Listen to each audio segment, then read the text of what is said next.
do vereador Osmar. Não acredito que seja uma guerra santa, não acredito que seja uma disputa de ideologias, acredito que seja uma questão de saúde. Não vou entrar no mérito de alguns pastores que se utilizam do espaço do púlpito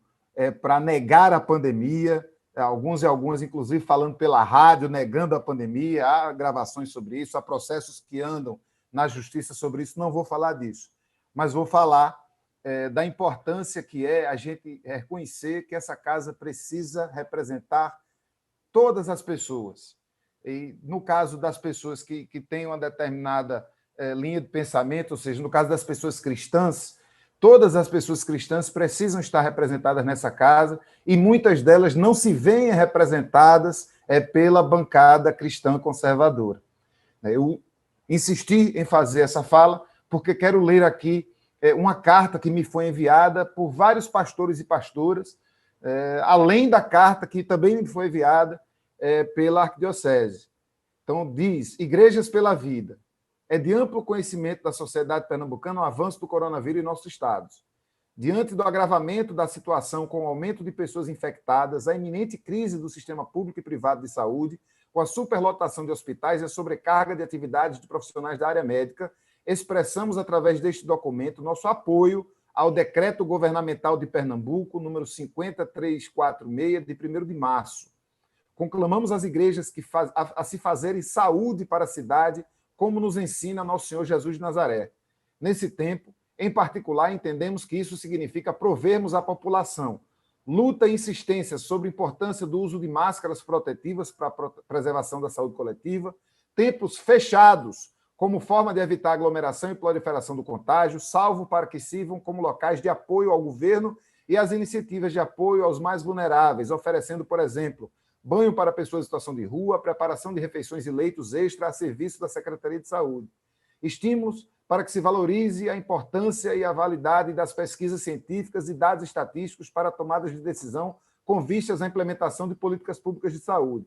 Campanhas que proclamem em alto e bom som vacina já. Apoio e protestos para a aprovação do auxílio emergencial a fim de que alcance milhares de pessoas e famílias em nosso estado e país. Recursos materiais para que iniciativas pelos mais vulneráveis se tornem concretas, como doações financeiras, cestas básicas, EPIs, etc. Campanhas por melhorias nas redes de serviços públicos, como, por exemplo, o transporte público, a fim de que se evitem aglomerações e riscos à saúde. Estímulos ao distanciamento social, visto ser a melhor forma de desacelerar a evolução do contágio do vírus e, assim, diminuir a probabilidade do possível colapso do sistema de saúde das cidades. Assim, compreendemos que o melhor culto a Deus é nosso serviço ao próximo através do amor prático demonstrado aos mais vulneráveis. Como bem declarou Jesus, ame ao próximo como a si mesmos. Assinam Reverendo Sérgio de Andrade, da Igreja Anglicana da Santíssima Trindade, pastor Thales Ferreira, da Igreja Sinal do Reino, pastor José Marcos, da Igreja Batista do Coqueiral, pastor Jardes Cunha,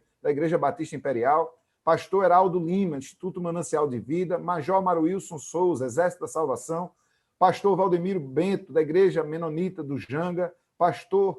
Carlos Queiroz, da Igreja de Cristo, pastor Ariosvaldo Ramos, da Comunidade Cristã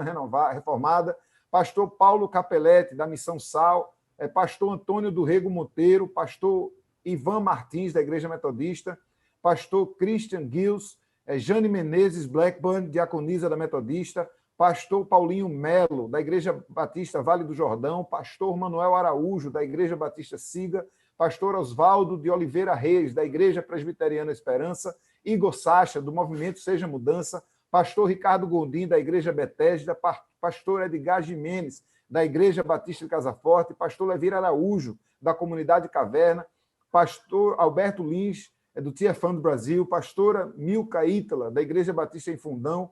Paulo Valença Corrêa de Araújo, Missão Aliança Brasil, pastor Paulo César Pereira, da Primeira Igreja de Butrins, reverendo Valdir Benevides, da Igreja Presbiteriana do Brasil, Cass Jones,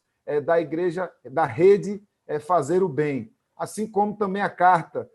da Arquidiocese de Olinda e Recife, assinada pelo Dom Antônio Fernando Saburido e Dom Limacedo Antônio da Silva, diz em alto e bom som: